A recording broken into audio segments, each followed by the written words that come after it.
So on Thursday when I remind him again, on Friday when I remind him for the money, he said there's no he said Walai, Jaja, there's no money. Oh. He said there's no money. I said, but sir, you told me today you're going to give me the money now. He said there's no money. There's no money. I said, okay, no problem, sir. God will provide. I now borrowed money and add together with the one I have and did my tradition. The white wedding, I now told him too that he should help me. I bought drink for the officers' mess, that he should invite his people. They have a lot of people here. At least they should let them know that I'm the one that normally do electrical work on this building and plumbing work. That if people should know that you don't pay me on the work I do here. If people should just at least honor this my invitation and come. Invite people to come for my wedding and also help me for money to sponsor. That the load was too much on me. He said he has no money. After my wedding, he came. During my wedding, he came. As the wedding was going on too, he left. Other officers were the one that was there. So after the wedding too, and I went to him. That's I needed the money. I need to rent a house. He said he has no money. I have to look for a way and borrow money. I have to beg a woman. After my wedding, I have nowhere to stay. I have to beg a woman to help me for her place. That there's a money I'm expecting. That as soon as the money come, I will pay her for the house rent. She gave me her place, 1-bedroom flat, which I was staying. There. The woman said she have tired, that she can no longer endure. December, after my wedding, December, sorry. Within that December too, she said she has tired, that she cannot no longer take it from me again. The week I gave to her have passed, that she cannot allow me stay in her house. At 8 o'clock in the night, before 9 o'clock, I should pack or she will throw my things outside. I thought she was joking. 8 o'clock knocked. Before 8 o'clock, she now called the agent that she's expecting the key from me. I should find the agent should collect the room key from me, that she can't even stay and listen to me. I thought she was joking. From there, the agent came that I should give him the house key. I said, I thought he should just have patience on me. I will give them the money. When you could not pay the mass rent? She said I parked out of the house. She came and started disturbing me. I parked out of the house by 8:30 p.m. I parked out of her house. By that time, and now when they were parking, I went out to be running around, be checking around where I will see a place to stay. By God's grace, I now met an agent. He now said there is a house that they want to demolish, that the man will demolish that house this year, because we still live in that house this year. So he was telling me that except I will pay 50,000, both his own agent fee together, everything was 50,000, that I should stay from that month till when they will demolish the place. I said, okay, no problem. From there, I now packed my things to that place that night and tried to put the place in order. The next day, I put the place in order. Then I went back to my boss and called him that he should help me. That he should help me with the money. January. That she help me with the money. When I found out that my wife was pregnant, but she never knew that she was pregnant, because I normally know the sign. So when I saw that her body, the way she started behaving now changed, I said, "You're pregnant." She said she's not sure. And I asked her when last you menstruated. She said she have not seen her period. I said, "You're pregnant." So I now went back to my boss that my wife is pregnant. I need to take my wife to a hospital for her to check up. But my boss said that everybody should carry his own cross, that he's not the one that forced me to marry. I said, "Sir, this is my own money. I'm not begging you. It's not even I didn't even ask him for the salary, because I work for him for 16 months. He didn't pay me. I didn't ask him for that one either." It's only for the money contract for him. He said that he forced me to go and marry. I forgot about the money. I never planned to go to Barack again. I stopped picking his call. I went back to the house, started going to the street. Anywhere they will see, I will see a house where they are wiring. I will just go and join them. A daily work with 3,000. I started doing like that, walking on the street looking for work, just to make sure I take my wife to hospital.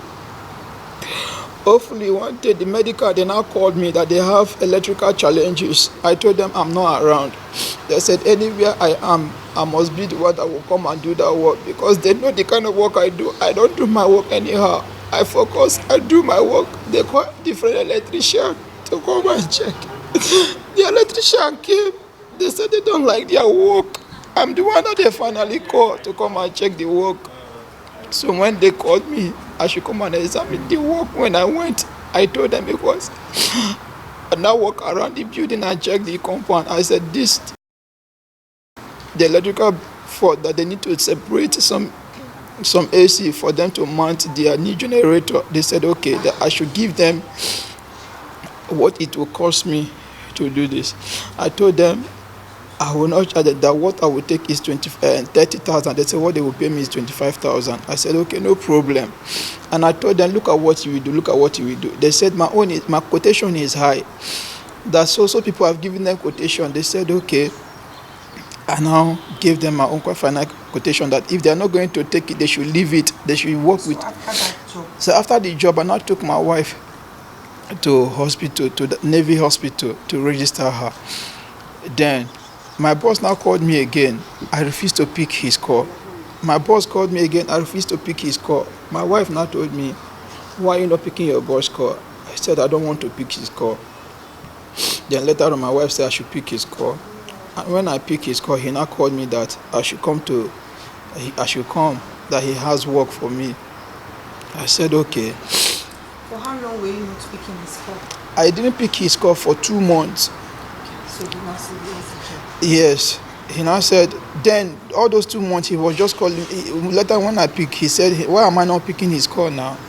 I told him, I refused to tell him that it's because of the money he's owing me. I just told him, sir, nothing, sir.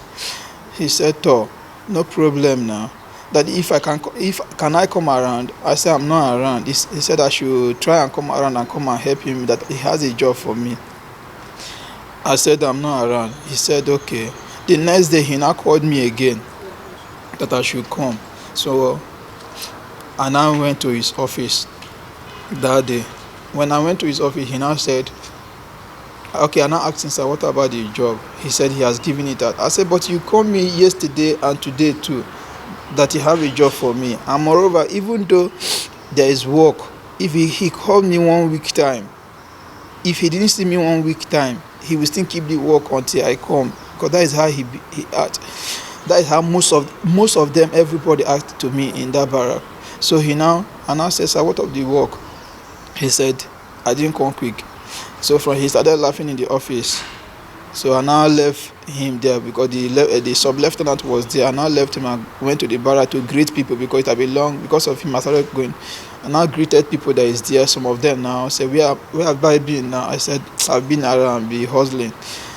So from there, the sub-lieutenant now came back to his house. And I said, I should come and help him and fix his DSTV, that all his channel is not showing. I said, okay. And I went and just fixed the DSTV. It's just a minor thing. I fixed it. He said I should give him my account number. He now transferred 5,000 naira to my account. And I tell him, thank you. The work I did, it was not a work that someone can pay someone 1,000 naira. It's just a minor work, but he just gave me the money that I should just take. That is what he has for me. As I'm about going on the road, my boss now drove in.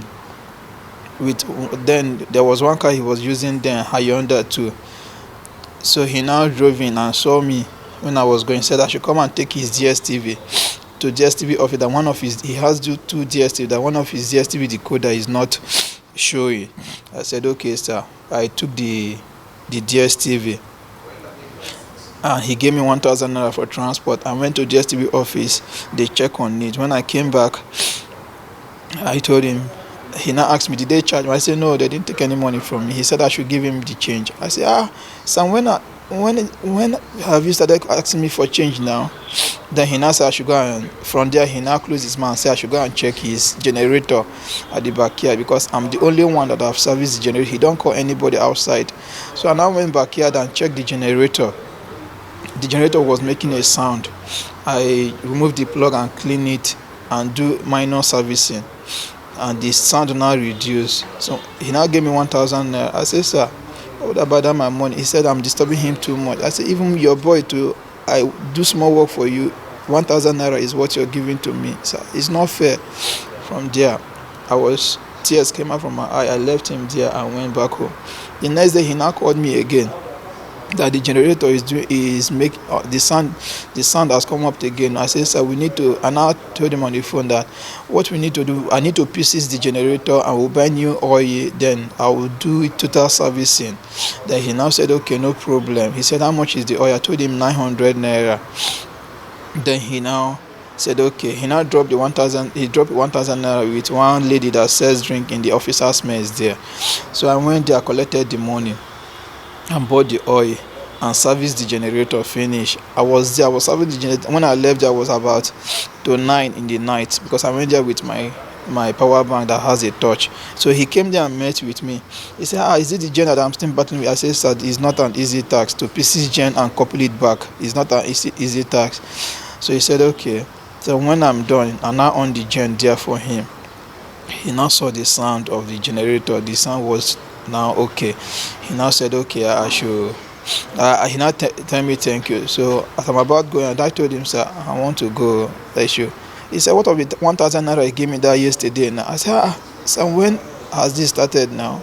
1,000 naira from where I'm staying to your place is not even. Sir, what happened? Why are you acting like this to me? He now laughed and went upstairs. I left him there and I went back home. Then the next day, I went back on Tuesday, last 2 months Tuesday, I went back to his house. So when I went back to his house, and I told him about last 2 months I went to his house back. Then when I went there, he was not around. He went out. So when he came back, he said he want to travel to Abuja. That he never told me that he wanted to go and change his car, that he has already bought new car. He didn't tell me that. He was just hiding from me. Not knowing that the officers there, when I asked them, some of them started telling me that, so your Ghana don't. So what did you say his name again? My name is Thaddeus Raphael. Thaddeus, Tha. Raphael. So he now said, I want you to summarize. okay, that is what I'm doing now. Yeah, that is what I'm doing now. So they now said, your car don't buy new car now, your own don't better. Not knowing that he bought a 2017 Range Rover and 2013 Veloster, Hyundai Veloster. So when I met with him, he drove the car and came back, and I met with him. He said, I still asked him for the money. He said I'm disturbing him about that money too much. So I left him there. Both of us now went and washed the car. The next day I came on Tuesday, and I came to the house with him to see him. He was not around. The girlfriend was not around too. So I'm about going. Then he now drove in to come and eat by 12 o'clock. Then there was a drugs that was in my pocket, which where I was staying, my neighbor packed out. The drugs is Stalin. I bought the drug because of the dog that was in our compound. Because the dog, since the neighbor packed out, they don't longer, we are the one that feed the dog. And the dog, they bark, all the small dog, they bark anyhow. Even whether they see anything they do not see, they will be barking. So I bought this drug because of the dog, to drug the dog so that they will just sleep when we are sleeping too. So when I grant this, I gave the dog, the thing didn't even affect the dog. I said maybe this thing is a fake drug, and I took the drugs too. I put it in my pocket because of my siblings that was in the house. So then when I went to the bar, he said I should help him and prepare Indomie on Tuesday. Last week, then I prepared the Indomie upstairs, thinking that he will come upstairs and eat the Indomie. So I put that same drugs in that Indomie, gave to him. He said I should bring the food downstairs. I took the food downstairs. He ate the food. nothing happened. He drove out. I saw that.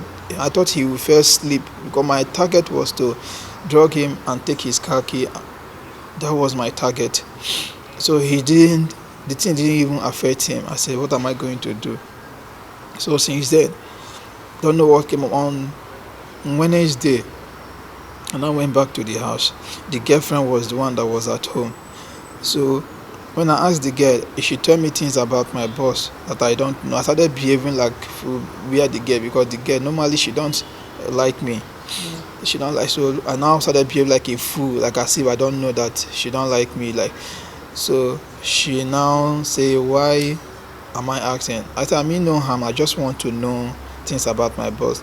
She said she don't know much thing. She started telling me that she never knew that I was angry. I was deeply angry when I was asking her the question. Then she now said on December 17 that I don't know that something came, that she didn't tell me that something came up, that they are supposed to travel, and I remember that they are supposed to travel to Canada. So and I remember the day I swept the house last, I saw a Canadian form under the bed. I said, so this man has all this plan and my money, he refused to give me my money too.